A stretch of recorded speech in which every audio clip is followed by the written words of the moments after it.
Hello friends, welcome to Gyandhara. Crux analysis में आज का टॉपिक है कातकारी जनजाति और उनका गिलोय संबंध। यदि हम करंट न्यूज़ की बात करें तो कातकारी ट्राइबल्स के जो यूथ हैं उन्होंने एक ग्रुप बनाया हुआ है और इस लॉकडाउन के समय में गिलोय को लोगों के घरों तक पहुंचाने का एक सराहनीय काम किया हुआ। तो यही कारण इन्हें अभी करंट में न्यूज़ में बनाए हुए हैं। यदि हम बात करें गिलोय की तो गिलोय एक हर्ब है, एक औषधीय पौधा है जिसका प्रयोग कई ट्रीटमेंट्स में किया जा रहा है, जैसे कि वायरल फीवर हो गया, मलेरिया के ट्रीटमेंट में यदि हम देखें, डायबिटीज़ में देखें कि डॉक्टर्स द्वारा प्रिस्क्राइब किया जाता है गिलोय को खाने का। इसीलिए गिलोय की जो डिमांड है वह फार्मास्यूटिकल्स कंपनी में बनी हुई है। यदि हम फिलहाल के सिनेरियो में देखें जो कि कोविड-19 का है, तो इसमें कई ऐसी एडवाइजरी जारी की जा रही हैं कि हमें अपना इम्यून सिस्टम बढ़ाकर रखना है। इसके लिए हमें कई जो आयुर्वेदिक दवाइयाँ, हर्ब्स बोल सकते हैं, हमें जो हमारी घरेलू नुस्खे अपनाते हुए हल्दी हुआ और गिलोय हुआ, इनका सेवन करना है। तो यह भी एक कारण है कि गिलोय जो है वो डिमांड में बना हुआ है। तो यदि हम देखें कि कथकली जो जनजाति है, अत्यंत पिछड़ी जो जनजाति है, वह इस समाज की मुख्य धारा में कैसे जुड़ी, गिलोय को लोगों के घरों तक किस प्रकार पहुंचा रही है।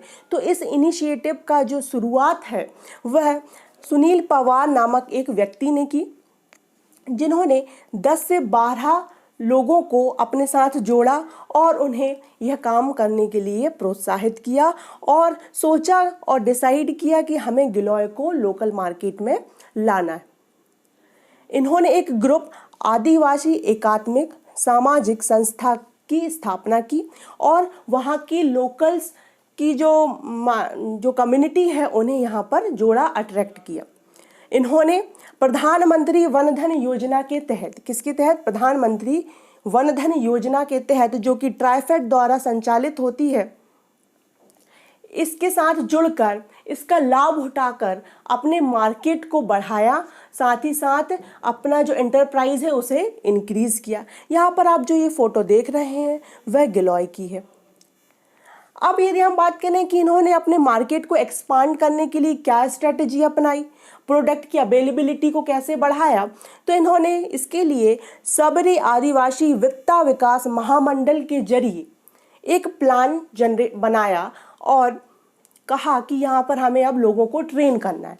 किन्हें? सेल्फ हेल्प ग्रुप के जो लोग हैं, जो हम बोल सकते हैं जो ट्रेनी हैं, उन्हें यहाँ पर ट्रेन करना है। तो इसके लिए उन्होंने बैकवर्ड एंड फॉरवर्ड लिंकेजेस की स्थापना की अपने प्रोड्यूस करने के लिए प्रोडक्ट को। ठीक है, बैकवर्ड लिंकेजेस के तहत उन्होंने जो ट्राइबल्स हैं, जनजातीय लोग हैं, ठीक है, उनको यहाँ पर बताया कि गिलोय को कैसे वनों से, जंगलों से कैसे लाया जाता है, पिक किया जाता है, उसकी जो अवेलेबिलिटी है उसे बिना अफेक्ट किए हुए। यदि हम बात करें फॉरवर्ड लिंकेजेस की, तो यहाँ पर अब चूँकि रॉ मटेरियल तो हमें मिल चुका है, अब इसे हमें जो मार्केट में इसे हमें ऊंचे दामों पर बेचना है लोगों को। तो इसके लिए इसमें ट्रेनिंग दी जाती है कि कैसे डिफरेंट प्रोडक्ट्स यहाँ पर गिलोय के रॉ मटेरियल से बनाए जाएं और अच्छी प्राइस मार्केट में ली जाए। साथ ही साथ इन्होंने अपने मार्केट को एक्सपांड करने के लिए एक वेबसाइट को लॉन्च किया और लोगों को ऑनलाइन प्लेटफॉर्म पर गिलोय और गिलोय के प्रोडक्ट्स को प्रोवाइड यहाँ पर करवाया। ये इनकी एक्सपांसन की एक स्ट्रेटेजी ही थी। यदि हम बात करें प्रधानमंत्री वन धन योजना की, तो ये क्या है? बेसिकली एक market linked tribal entrepreneurship program है, जिसके तहत क्या होता है, यहाँ पर जो जनजातीय क्षेत्र हैं, जनजातीय जो लोग हैं, उनको स्वरोजगार प्रदान करवाना इनका मेन टारगेट है। साथ ही साथ जो ट्राइबल एरियाज़ हैं उसकी जनरेशन को बढ़ाने के लिए, ठीक है ना, उनके जीवन स्तर को सुधारने के लिए यहाँ पर काम किया जा रहा है। साथ ही साथ इन्हें समाज की मुख्य धारा से जोड़ना भी इसका एक प्रमुख उद्देश्य है।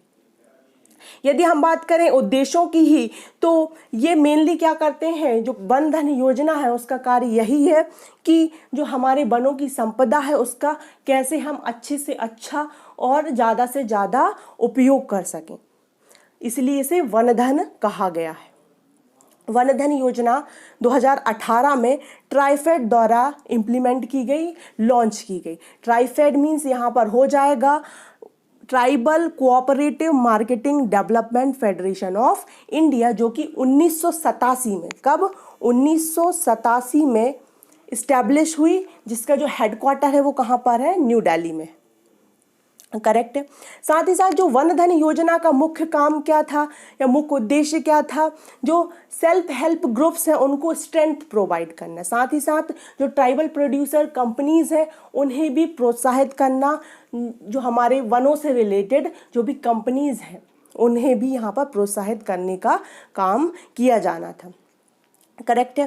साथ ही साथ यदि हम देखें इस प्रोग्राम का एम क्या और था कि जो ट्रेडिशनल नॉलेज है आदिवासी क्षेत्र के लोगों का, उनकी जो स्किल है उन्हें ऐड करते हुए उन्हें टेक्नोलॉजिकल अपग्रेड करना, अपग्रेडेशन देना उन्हें, साथ ही साथ उनका जो बुद्धिमत्ता है उन्हें अपने जीवन स्तर को सुधारने के लिए, अपनी इकोनॉमिक स्टेट को इंक्रीज करने के लिए वो कैसे उपयोग कर सके, इस सभी तरीके की ट्रेनिंग वन धन योजना के तहत दी जाती है, ताकि वहाँ के आदिवासी क्षेत्र या जनजातीय क्षेत्र के लोगों का संपूर्ण समावेशी यहाँ पर उनका विकास हो सके।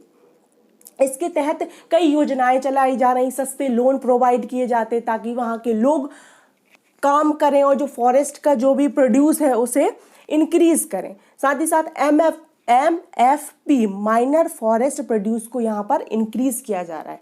और यदि हम बात करें MFP क्या है, MFP क्या है, तो ये क्या है कि जो हमारी फॉरेस्ट है, फॉरेस्ट का जो मेन यदि हम बोले प्रोडक्ट क्या है, लकड़ी रहेगी, तो जो भी हमारी टिम्बर है, जो इमारती लकड़ी, उन्हें छोड़कर जो भी प्रोडक्ट्स हमें फॉरेस्ट से मिलते हैं, चाहे वो गम हो गई, वैक्स हो गए, फ्रूट्स हो गए, नट्स हो गए, कटेचू हो गया, इस तरीके के जो भी प्रोडक्ट्स हैं वो हमारी किस कैटेगरी में आएंगे, MFP। तो मेन उद्देश्य प्रधानमंत्री वन धन योजना का यही है कि MFP को बढ़ावा दिया जाए और जो फॉरेस्ट की वेल्थ है उसे बढ़ावा दिया जाए। अब यदि हम देखें कि कटकरी जो ट्राइब है वो एक्चुअली में क्या है, तो भारत की जो 75 अत्यंत पिछड़ी जनजाति हैं, पर्टिकुलरली वल्नरेबल ट्राइबल जो ग्रुप्स हैं इंडिया के, उनमें से कटकरी ट्राइब एक है। करेक्ट है। ये बेसिकली महाराष्ट्र में पाई जाती है। कुछ इसका यदि हम देखें विस्तार गुजरात में भी है, और यदि हम महाराष्ट्र की बात करें तो महाराष्ट्र में ये मेनली रायगढ़, पालघर के कुछ एरियाज, रत्नागिरी, थाने डिस्ट्रिक्ट में भी इनका विस्तार माना जाता है। ब्रिटिश एडमिनिस्ट्रेशन के अकॉर्डिंग इन्होंने the criminal tribes act 1871, British administration ने द क्रिमिनल ट्राइब्स एक्ट 1871 के तहत इन्हें वर्गीकृत किया, ट्राइब्स कैटेगरी में इन्हें रखा। यदि हम बात करें कटकरी वर्ड जो कि डिराइव हुआ है फॉरेस्ट की उनकी जो एक्टिविटी है, कथक करी से आपको समझ में आ रहा, कथ प्लस करी, तो कथ मीन्स कत्था, कटेचू, तो इनका जो मेन व्यवसाय है, जो मेन काम है वह क्या है, ये जंगलों में खैर के पेड़ों से कटेचू मीन्स कत्था निकालते हैं और इन्हें फिर मार्केट में, लोकल मार्केट में इन्हें बेचते हैं, तो इसलिए इन्हें कथकरी भी कहा जाने लगा। और अदर नेम्स की यदि हम बात करें तो इन्हें हम कथकरी, कथौड़ी, कतकरी, कथौड़िया के नाम से भी ये महाराष्ट्र में प्रचलित हैं। यदि हम इनकी लैंग्वेज की बात करें तो बेसिकली अब चूंकि महाराष्ट्र में विस्तार ज़्यादा है तो यहाँ जो कथकरी जनजाति वो कुछ मराठी यहाँ पर बोलती है। इनकी सब कैटेगरी की यदि हम बात करें तो सब कैटेगरी में आ जाएगा माड़िया, गोंड और साथ ही साथ कोलम, तो ये इनकी सब कैटेगरी है। तो इस तरीके से कथकरी जो जनजाति है वो अभी फ़िलहाल न्यूज़ में बनी हुई है अपने ऐसे बढ़ते हुए कामों को लेकर। आई होप आपको यह वीडियो अच्छा लगा होगा। Thank you for watching. Please like and subscribe the channel and keep learning.